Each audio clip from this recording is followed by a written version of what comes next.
جو تھے ان کے والدین نے ان کو حضرت نبی کریم صلی اللہ علیہ وسلم کی خدمت میں لا کر پیش کر دیا تھا کہ یہ ہیں بچے، لیکن ہمارا دل چاہتا ہے کہ یہ آپ کی خدمت میں رہیں، آپ کے جو گھر کے کام وغیرہ ہیں یہ خدمت کرتے رہیں تو یہ ہماری سعادت ہوگی۔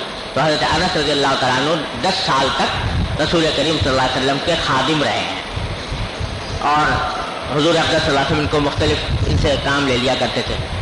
تو جب باہر نکلے حضور اقدس صلی اللہ علیہ وسلم دیکھا کہ یہ بچوں کے ساتھ کھیل رہے ہیں تو ان کو بلا کر ایک کام سپرد کیا اور بھیج دیا اور کہا کہ مجھے آ کر جواب دو۔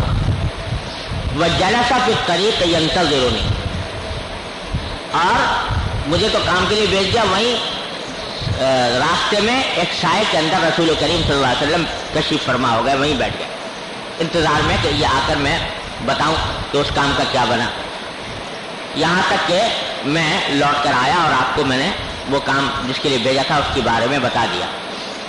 تو میں اپنی والدہ کے پاس پہنچنے میں مجھے دیر ہو گئی۔ انہوں نے پوچھا کہ کیوں دیر ہوئی؟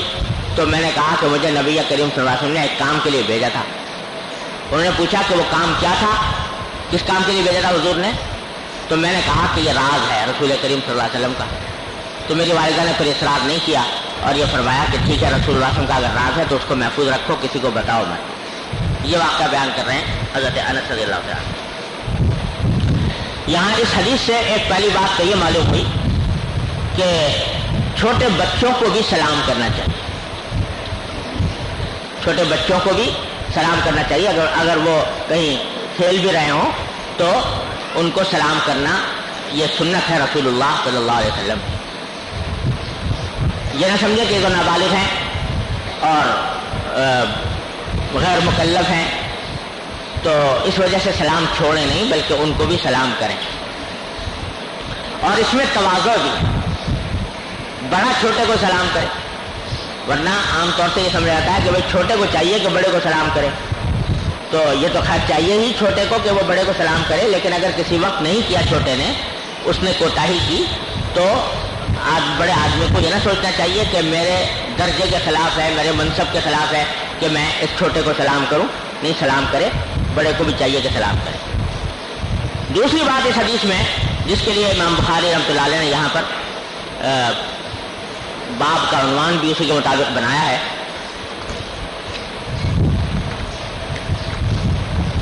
وہ یہ ہے کہ جب حضرت انس رضی اللہ تعالیٰ عنہ کو بھیج دیا کسی کام کے لیے تو آپ کو انتظار کرنا تھا، تو انتظار کے لیے آپ وہیں راستے ہی میں ایک سائے کے اندر بیٹھ گئے رسول اللہ صلی اللہ علیہ وسلم۔ اسی کے لیے امام بخاری یہ ترجمۃ الباب یعنی باب کا عنوان انہوں نے یہ بنایا ہے کہ ضرورت کے وقت میں راستے کے اوپر بیٹھ جانا بھی جائز ہے۔ رسول کریم صلی اللہ علیہ وسلم بیٹھ گئے۔ اب اس میں آپ دیکھیں نبی کریم صلی اللہ علیہ وسلم کی سادگی اور تواضع، یعنی سرکار دو عالم صلی اللہ علیہ وسلم کا مرتبہ آپ ملاحظہ فرمائیے کہ نبی ہیں، پیغمبر ہیں، سید الانبیاء والمرسلین ہیں، فخر موجودات ہیں، لیکن ایک عام آدمی کی طرح راستے پہ بیٹھ گیا انتظار کرنے کے لیے حضرت انس رضی اللہ تعالیٰ عنہ کا۔ نہ صرف یہ کہ پیغمبر ہیں بلکہ سربراہ حکومت بھی ہے، وہ حکومت کے سربراہ بھی ہے، تو نہ جانے کتنی حیثیتوں سے نبی کریم صلی اللہ علیہ وسلم کا درجہ سربراہی کا ہے، لیکن آپ نے راستے پر بیٹھنے کو اپنی شان کے خلاف نہیں سمجھا، اپنی شان کے خلاف نہیں۔ تو اس سے کیا پتہ چلا کہ آدمی کتنے ہی بڑے منصب پر پہنچ جائے، کتنے ہی اللہ تبارک و تعالیٰ اس کو اعلیٰ درجات سے نواز دے، علم کے، منصب کے، حکومت کے، کسی بھی حیثیت سے اونچا مقام پر پہنچ جائے، اس کو ایک عام آدمی کی طرح کام کرنے میں کوئی عار نہیں ہونی چاہیے۔ اور یہ شان بنانا کہ میں چونکہ عالم علامہ ہو گیا یا میں پیر ہو گیا یا میں شیخ ہو گیا تو اس واسطے اب میں بازار میں نہیں بیٹھ سکتا، نہیں جا سکتا، تو یہ سب بات صحیح نہیں۔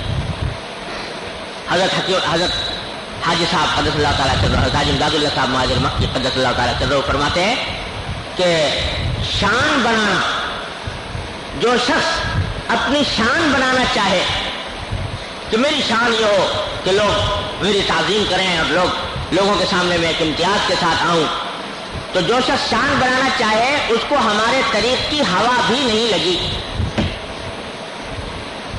ہمارے طریق سے مراد ہے تصوف کا طریق جو اتباع سنت سے عبارت ہے، اس کی ہوا بھی نہیں لگی. نبی کریم صلی اللہ علیہ وسلم خود اپنی بکری کا دودھ دھو رہے ہیں، خود اپنے کپڑے دھو رہے ہیں، خود اپنے جسم کو صاف کرنے کے لیے خود محنت فرما رہے ہیں. جتنا خندق دوسرے لوگ کھود رہے ہیں اتنی خندق نبی کریم صلی اللہ علیہ وسلم بھی کھود رہے ہیں. دوسرے کے پیٹ پر ایک پتھر بندھا ہوا ہے، سرکار دو عالم وسلم کے پیٹ مبارک کے اوپر 2 پتھر بندھے ہوئے ہیں. تو عام آدمی سے کوئی امتیاز اپنی شان کا نبی کریم صلی اللہ علیہ وسلم نے نہیں رکھا. وہیں بیٹھ گئے اور انتظار کر رہے ہیں اللہ تعالیٰ سے آ جائیں گے تو جو کچھ ملے گا وہ ٹھیک ہے. اب آدمی آ بھی رہے ہیں جا بھی رہے ہیں، کوئی شان نہیں.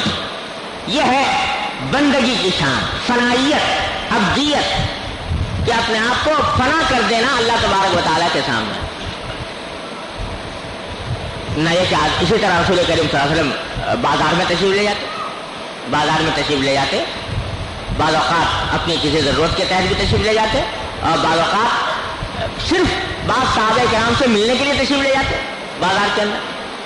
اب آج کل بعض لوگ جو ہیں وہ بھائی چونکہ ہم پیر ہو گئے ہیں، ہم بڑے علامہ ہو گئے ہیں، لہذا بازار میں جانا ہماری شان کے خلاف ہے، اور جو ہے دروازے پر کہیں بیٹھ جانا زمین پر یہ ہماری شان کے خلاف ہے.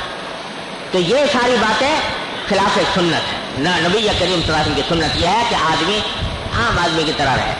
ہمارے حضرت تقی الامت مولانا تھانوی قدس اللہ تعالیٰ سرہ اللہ تعالیٰ ان کے درجات بلند فرمائے، اس کا خاص اہتمام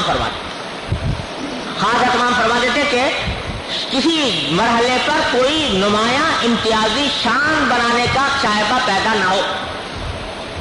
ممانعت تھی اس بات کی کہ کوئی شخص خانقاہ سے جب جاتے گھر تو اس بات کی ممانعت تھی کہ کوئی شخص اگر ہاتھ میں کوئی سامان ہے کوئی دوسرا آدمی آ کر اس کو پکڑ کے لے کے جائے، نہ کسی کو اجازت نہیں.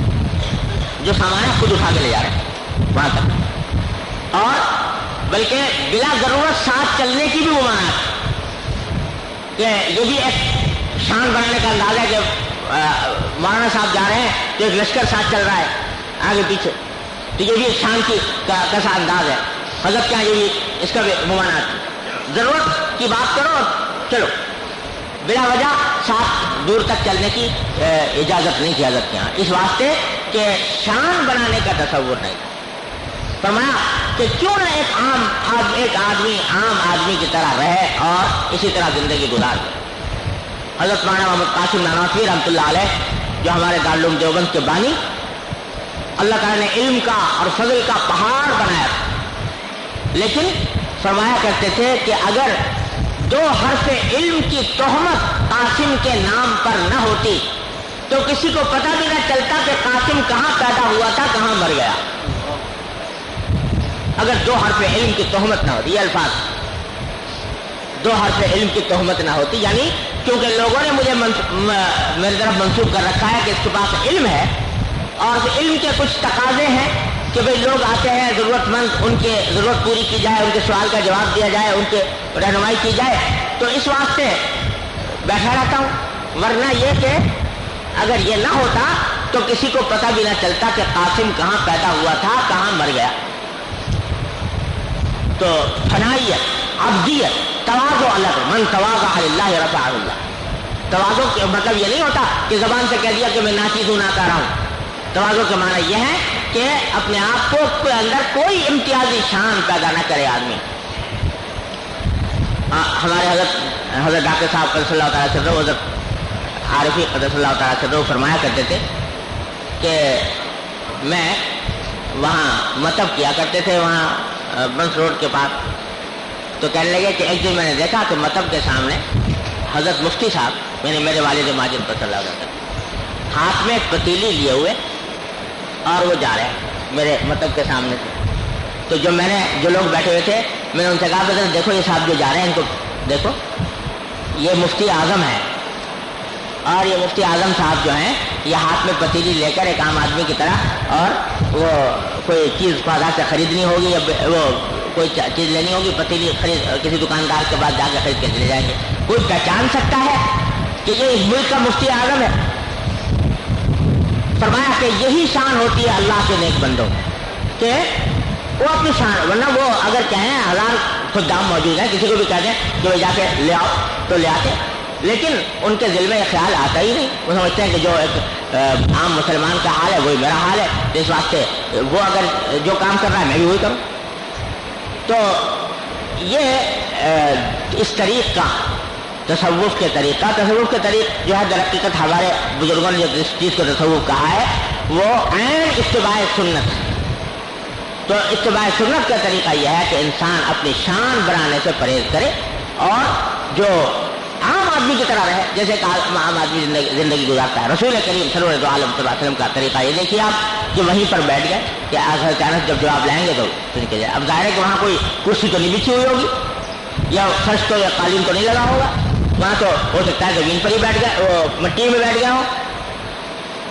تو اس شان سے رسول کریم صلی اللہ علیہ وسلم نے زندگی گزاری.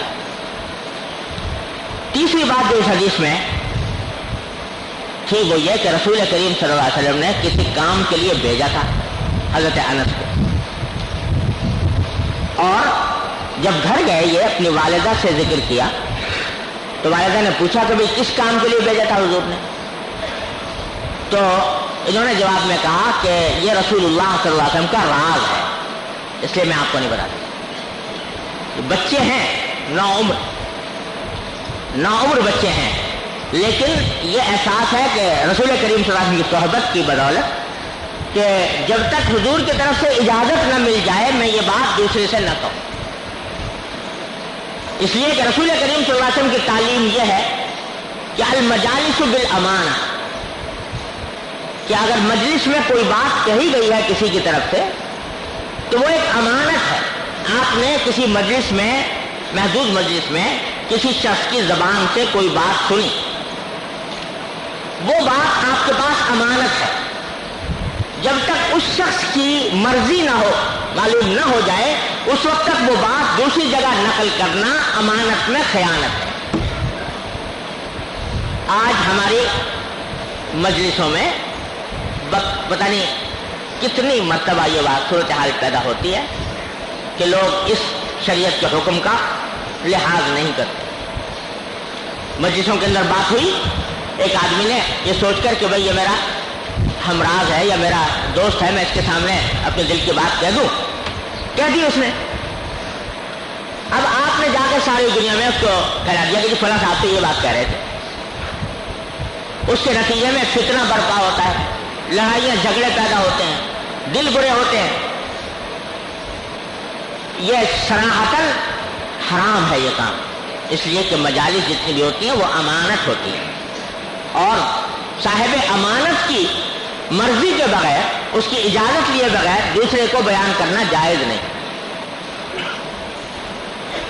اجازت ہاں بیان کرنا پہلے بھائی وہ دوسری جگہ یہ بات کہہ سکتا ہوں جو آپ نے بیان کی آپ کے حوالے سے، اگر وہ اجازت دے دے تو بے شک کہوں، لیکن اگر اجازت نہیں تو بغیر اجازت کے بیان کرنا جائز نہیں. چھوٹے سے بچے کو بھی یہ مسئلہ معلوم ہے، حالانکہ ماں بیٹے کا جو تعلق ہوتا ہے وہ ایسا ہوتا ہے کہ اگر ماں کوئی بات پوچھے تو بیٹا بتا ہی دیتا ہے، لیکن یہاں انہوں نے یہ بات محسوس کی کہ جب تک حضور کی طرف سے اجازت نہ ہو جائے میں نہ بیان کروں اور نہیں بیان کروں. یہ ہے اسلامی معاشرت کا ایک نمونہ جو حضرت انس رضی اللہ تعالیٰ عنہ نے پیش فرمایا. ہم ذرا اپنے حالات کا جائزہ لے کے دیکھیں، دن رات یہ قصے پیش آتے ہیں. ایک مجلس ہو رہی ہے مشورے کی، اس مشورے میں کسی نے کوئی رائے دے دی، کسی نے کوئی رائے دے دی. اب وہ رائے جو دی ہے وہ دوسروں کے سامنے بیان کر رہا ہے کہ صاحب فلاں شخص تو آپ کے بارے میں یہ رائے رکھتا تھا، فلاں شخص نے تو یہ کہا تھا. یہ بالکل صریح ناجائز کام ہے. اللہ تعالی ہم سب کو اس سے محفوظ رکھے. تیسری حدیث حضرت عبداللہ بن عباس رضی اللہ تعالیٰ عنہ فرماتے ہیں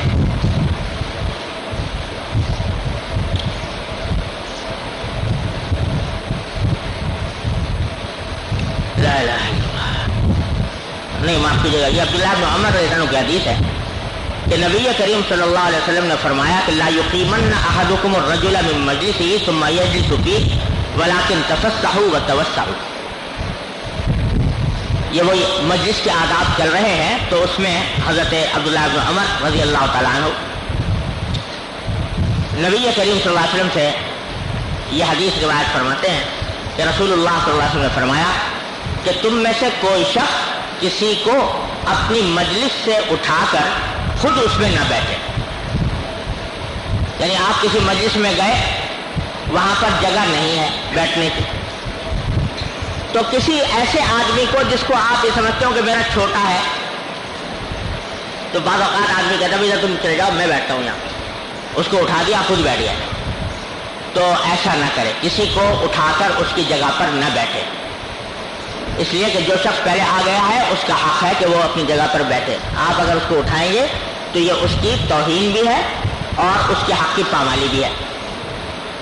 ایک تو یہ بات. دوسرے حضرت جابر بن سمرہ کی حدیث روایت کی ہے کہ وہ فرماتے ہیں کہ جب ہم نبی کریم صلی اللہ علیہ وسلم کی مجلس میں آتے تو ہم میں سے ہر شخص جہاں پر بھی آخر میں جگہ مل جاتی تھی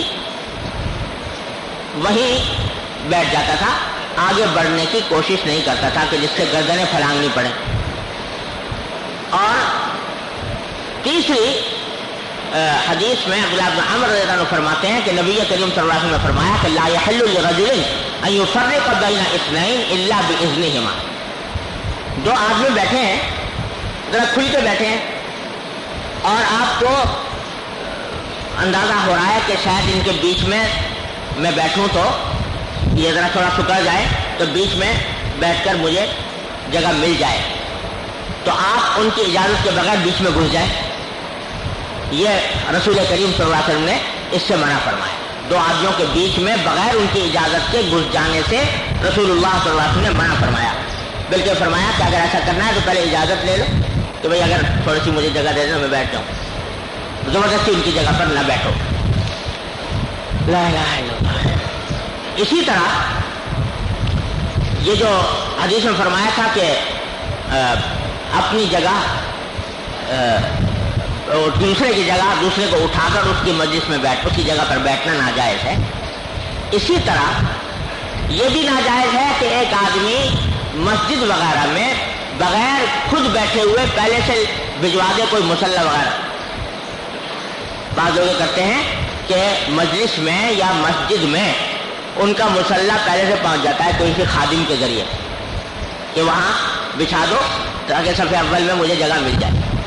اب آئے تو ہیں آخر میں جب صفیں بڑھ چکی ہیں، لیکن چونکہ وہ مصلی بچھا ہوا ہے لہذا صف اول کی فضیلت حاصل کرنے کی کوشش اس طرح کی جاتی ہے. یہ بھی ناجائز ہے. شرعی مسئلہ یہ ہے، خوب سمجھ لیجئے کہ مسجد میں جو آدمی پہلے جس جگہ پہنچ جائے وہ اس کا حقدار ہے. ہاں البتہ آ کر بیٹھ گیا کچھ دیر مجلس میں، اب کسی ضرورت کے تحت وقتی طور پر اٹھ کر گیا، جیسے وضو کرنے کے لیے چلا گیا، قرآن شریف اٹھانے کے لیے چلا گیا، کسی سے کوئی بات کرنے کے لیے چلا گیا، پھر واپس لوٹ کر آنا ہے، تو اس صورت میں کوئی کپڑا وغیرہ وہاں پر اگر چھوڑ دے تو پھر دوسرے کے لیے جائز نہیں ہے کہ اس جگہ پر بیٹھے، کیونکہ وہ شخص پہلے سے اپنی جگہ بنا چکا ہے اور وہ جگہ اس کا حق بن چکی ہے. تو اب کسی اور کے لیے جائز نہیں کہ وہاں پر بیٹھے اگر عارضی طور پر، بشرطے کہ پہلے آ کر خود بیٹھا ہو، کچھ دیر بیٹھ کر اٹھ کے گیا، لیکن کسی نوکر کے ہاتھ بھیج دیا مصلی کے جا کے بچھا دو اور صاحب بہادر خود آ رہے ہیں بعد میں، تو یہ جائز نہیں. اس طرح جگہ بک کرنا یا ریزرو کرا لینا اپنی سیٹ یہ جائز نہیں. بیٹھنا ضروری ہے، خود بیٹھے بھی اٹھ کے چلا جائے. اسی طرح یہ مسئلہ بھی اسی سے متعلق ہے کہ بعض اوقات ایسا ہوتا ہے کہ ایک آدمی آیا تو اس کے چھوٹے لوگ جیسے چھوٹا بیٹے ہیں، اولاد یا شاگرد ہیں یا مرید ہیں، وہ اگلی صف سے ہٹ جاتے ہیں. اس کے لیے یہ جگہ اگلی صف میں وہ ہیں اور پیچھے سے آتے ہوئے دیکھا بڑے کو تو وہ بیچارے ادب کے خاطر پیچھے آ جاتے ہیں اور اس کو آگے بڑھنے کی اجازت دے دیتے ہیں. تو اس کے بارے میں علماء کرام کے ہاں بحث ہوئی ہے کہ آیا اس صورت میں آیا اس کو قبول کرنا چاہیے ان کی اس پیشکش کو یا نہیں کرنا چاہیے. دونوں قول ہیں، لیکن اس میں صحیح احتیاط کا پہلو یہ ہے کہ آدمی قبول نہ کرے. یعنی ایک آدمی اپنی صف اگلی صف میں ہے، کسی بڑے کو آتے ہوئے دیکھا اور وہ اپنی صف سے پیچھے ہٹ گیا اس کی خاطر، تو اس کے لیے تو ایسا کرنا ثواب ہے اگر وہ طیب نفس سے کرے، خوش دلی سے کرے. لیکن آنے والے کے لیے احتیاط اس میں ہے کہ وہ اس کی پیشکش کو قبول نہ کرے بلکہ اپنی جگہ پر پیچھے ہی کھڑا ہو جائے. حضرت عبداللہ بن عمر رضی اللہ تعالیٰ عنہما جو حضور اقدس صلی اللہ علیہ وسلم کے بڑے جلیل القدر صحابی ہیں، الفاروق اعظم کے صاحبزادے ہیں، ان کا معمول یہ تھا کہ جب وہ کبھی مسجد میں جاتے اور کوئی آدمی ان کو دیکھ کر اپنی جگہ خالی کر دیتا صف میں، تو حضرت عبداللہ بن عمر کبھی قبول نہیں کرتے تھے. وہ کہتے تھے کہ نہیں، بس جہاں کھڑے ہو وہیں کھڑے رہو، میں وہیں یہیں کھڑا ہوں. اور وجہ اس کی علماء کرام نے یہ بیان کی ہے کہ وہ یہ اس احتیاطاً ایسا، اگرچہ جائز تھا ان کے لیے کہ اس کی پیشکش قبول کر لیتے اور آگے بڑھ جاتے، لیکن وہ اس لیے کرتے تھے احتیاطاً کہ کہیں ایسا نہ ہو کہ یہ شخص جو اپنی جگہ چھوڑ رہا ہے یہ محض میرے جاہ کی وجہ سے، میرے مقام کی وجہ سے مرعوب ہو کر اور اس نے اپنی جگہ چھوڑ دی ہو، تو دل سے اس کی خواہش نہ ہو. تو اس بات کا چونکہ احتمال ہے کہ دل سے خواہش نہ ہو، محض میرے آنے کا رتبے کا دباؤ محسوس کر کے اس نے بھی جگہ چھوڑ دی، تو اس صورت میں میرے لیے یہ جائز نہیں ہوگا کہ میں اس کی جگہ پر کھڑا ہوں. تو احتیاط کے طور پر وہ کہتے ہیں میں کبھی ایسا نہیں کرتا کہ میں اس کی جگہ کھڑا ہوں، کیونکہ پتہ نہیں اللہ جانے کہ کہیں ایسا نہ ہو کہ اس کو یہ دباؤ کا ایک حصہ بن جائے، میرے جاہ کا، میرے مرتبے کے دباؤ کا. اور ویسے بھی تواضع کا مقتضا بھی یہی ہے، تواضع کا مقتضا بھی یہی ہے. بھائی کیوں جب ایک آدمی پہلے آیا ہے مسجد میں اور پہلے آنے کی وجہ سے اس نے آگے جگہ پالی ہے تو وہی اس کا زیادہ حقدار ہے.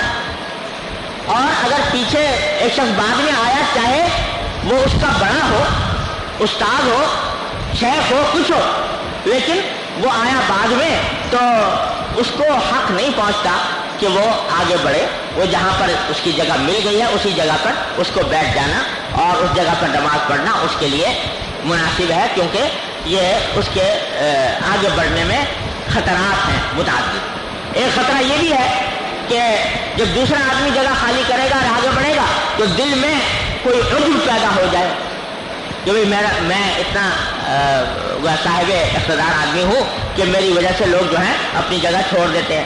اور یہ دل میں اس قسم کا خیال پیدا ہونا، یہ بھی اللہ بچائے شیطان کے لیے اپنا راستہ ہموار کرنا ہے. اس واسطے احتیاط اس میں ہے، ناجائز نہیں ہے، جائز ہے کہ اس کی پیشکش کو قبول کر لے اگر یہ معلوم ہو کہ وہ خوش دلی سے پیشکش کر رہا ہے. لیکن احتیاط اس میں ہے. حضرت عبداللہ بن عمر رضی اللہ تعالیٰ عنہ کا عمل یہی تھا کہ اس پیشکش کو قبول نہ کیا جائے اور اپنی جگہ پر آدمی کھڑا رہے. ان تمام احادیث سے مجموعی طور پر جو بات نکل رہی ہے وہ یہ کہ مجالس میں بھی رسول کریم صلی اللہ علیہ وسلم نے اس بات کا بہت اہتمام فرمایا کہ انسان کے اپنی ذات سے کسی دوسرے کو ادنا تکلیف نہ پہنچے. گردنیں پھلانگ کر مت جاؤ، دو آدمیوں کے درمیان بغیر ان کی رضامندی کے گھس کر نہ بیٹھو، کسی کو کھڑا کر کے اس کی جگہ نہ بیٹھو، وغیرہ وغیرہ. اور اسی میں مجلس کے آداب میں دوسری ایک حدیث آتی ہے کہ رسول اللہ صلی اللہ علیہ وسلم کہ لا یتناجا اثنان دون ثالث. ایک مجلس ہو رہی ہے اور اس میں 3 آدمی ہیں، تو حضور نے فرمایا کہ 2 آدمی آپس میں مل کر سرگوشی کرنے لگے، چپکے بات کرنے لگے، اس طرح کہ تیسرا آدمی الگ ہو کے بیٹھ جائے. اس سے رسول کریم صلی اللہ علیہ وسلم نے منع فرمایا. 3 آدمی ہیں، 2 آدمیوں نے آپس میں کانافوسی شروع کر دی، سرگوشیاں شروع کر دی، چپکے بات کرنی شروع کر دی. وہ بیچارہ اکیلا جو ہے، ایک آدمی وہ اکیلا بیٹھا ہے، یا 4 آدمی ہیں، 3 آدمیوں نے مل کر بات شروع کر دی، ایک آدمی اکیلا بیٹھا ہے. اس کو بھی رسول کریم صلی اللہ علیہ وسلم نے منع فرمایا کیوں؟ اس واسطے کہ وہ جو اکیلا آدمی ہے اس کے دل پر یہ ملال ہوگا کہ دیکھو یہ شخص جو ہے یہ دونوں تو آپس میں مل گئے، میں اکیلا رہ گیا، یہ شاید مجھ سے چھپ کر کوئی بات کرنا چاہ رہے ہیں، اس کی طبیعت میں ایک شرمندگی ہوگی کہ میں ایسی حالت میں بیٹھا ہوں اکیلا. تو یہ بھی ایک تکلیف پہنچانا ہے اپنے ہم نشین کو. رسول کریم صلی اللہ علیہ وسلم نے اس سے بھی منع فرمایا کہ ایسا نہ کرو.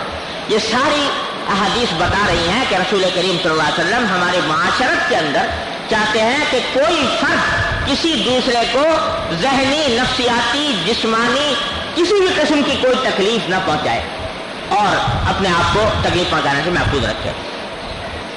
المسلم من سلم المسلمون من لسانه ویده. تو بھائی ان معاشرت کے آداب کا بڑا خیال رکھنے کی ضرورت ہے. اللہ تبارک و تعالیٰ اپنے رحمت سے ہم سب کو توفیق عطا فرمائے. اب آگے ذرا حدیث لمبی ہے، اللہ نے زندگی دی تو اگلے اتوار کو انشاءاللہ پڑھیں.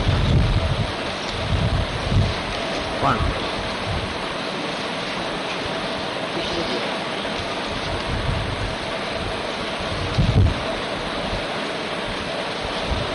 اچھا بھائی دعا کر لیجیے. اللہم صلی علی سیدنا مولانا محمد وعلی آل محمد کما صلیت علی ابراہیم وعلی آل ابراہیم انک حمید مجید. ربنا ظلمنا انفسنا وان لم تغفر لنا وترحمنا لنكونن من الخاسرین. ربنا آتنا فی الدنیا حسنۃ وفی الآخرۃ حسنۃ وقنا عذاب النار. یا ارحم الراحمین اپنے فضل و کرم اپنی رحمت سے ہمارے تمام گناہوں کو معاف فرما. یا اللہ ہمارے اعمال و اخلاق کی اصلاح فرما. یا ارحم الراحمین اپنے فضل و کرم سے اپنی رحمت سے ہر طرح کے گناہوں سے، معصیتوں سے، منکرات سے ہماری حفاظت فرما. یا اللہ ہمیں اپنی دین کی صحیح سمجھ عطا فرما، اس پر عمل کی توفیق عطا فرما، اس پر استقامت عطا فرما. یا اللہ گناہوں سے بچنے کی توفیق عطا فرما، گناہوں سے بچنے کی ہمت حوصلہ عطا فرما. یا اللہ اپنی رضا کاملہ کی زندگی عطا فرما. یا اللہ اپنی رضا کاملہ کی زندگی عطا فرما. یا ارحم الراحمین اپنی رضا کاملہ کی زندگی عطا فرما. یا اللہ جو لوگ ہم میں ہمارے متعلقین میں جو لوگ بیمار ہیں انہیں شفا کامل و عاجل عطا فرما. جو تنگ دست ہیں ان کی تنگ دستی کو دور فرما. جو پریشان حال ہیں ان کی پریشانیوں کو رفع فرما. یا اللہ جن لوگوں نے ہم سے دعا کی درخواست کی اپنی رحمت سے ان سب کی دلی مرادوں کو پورا فرما. یا اللہ بہت سے لوگوں نے مختلف دعاؤں کے لیے ہمارے پاس پرچے بھیجے ہیں. یا اللہ ان سب کی دلی مرادوں سے آپ بخوبی باخبر ہے. یا اللہ اپنی رحمت سے ان کی دلی مرادوں کو پورا فرما دیجیے. ان میں بعض لوگ وہ ہیں جن کی جو بیمار ہیں یا ان کے متعلقین بیمار ہیں. یا اللہ ان کو شفا کامل و عاجل عطا فرما. جو اور کسی پریشانی کا شکار ہے اپنی رحمت سے وہ پریشانی دور فرما. یا اللہ اپنی رحمت سے اپنے فضل و کرم سے ہمیں اپنے دین کے لیے قبول فرما. ہماری زندگیوں کو اپنے دین کے مطابق ڈھالنے کی توفیق عطا فرما. اے اللہ ہر طرح کے شر سے، ہر طرح کے فتنے اور حادثات سے ہمارے گھر والوں، متعلقین، احباب سب کی حفاظت فرما. یا اللہ تمام حاضرین اور حاضرات کو ان کے تمام جائز مقاصد میں کامیابی عطا فرما. یا ارحم الراحمین، یا غیاث المستغیثین، یا امان المستجیرین، یا مجیب دعوت المضطرین، رحمان الدنیا و رحیمہا، ارحمنا برحمت تغنینا بها عن رحمت من سواک. یا اللہ یا رحمان یا رحیم اپنے فضل و کرم سے ہمیں مکمل مغفرت عطا فرما. اے اللہ ہمیں مکمل مغفرت عطا فرما. اللہم ارنا الحق حقا وارزقنا اتباعه وارنا الباطل باطلا وارزقنا اجتنابه. اللهم انك عفو كريم تحب العفو فاعف عنا. اللهم انك عفو كريم تحب العفو فاعف عنا. اللهم انا نسألك من خير ما سألك منه عبدك ونبيك محمد صلى الله عليه وسلم، ونعوذ بك من شر ما استعاذك منه عبدك ونبيك محمد صلى الله عليه وسلم. ربنا تقبل منا انك انت السميع العليم وتب علينا انك انت التواب الرحيم. وصلى الله تعالى على خير خلقه محمد وآله وصحبه اجمعين آمين برحمتك يا ارحم. بسم اللہ الرحمن الرحیم. السلام علیکم سامعین، یہ سی ڈی آپ کی خدمت میں شعبہ دارالارشاد کی جانب سے پیش کی جا رہی ہے. کیسٹ اور سی ڈی ملنے کا پتہ: دارالارشاد، اردو بازار، کراچی، پاکستان. ای میل ishaq@dgcom.net.pk. Phone number 0300 22 81402.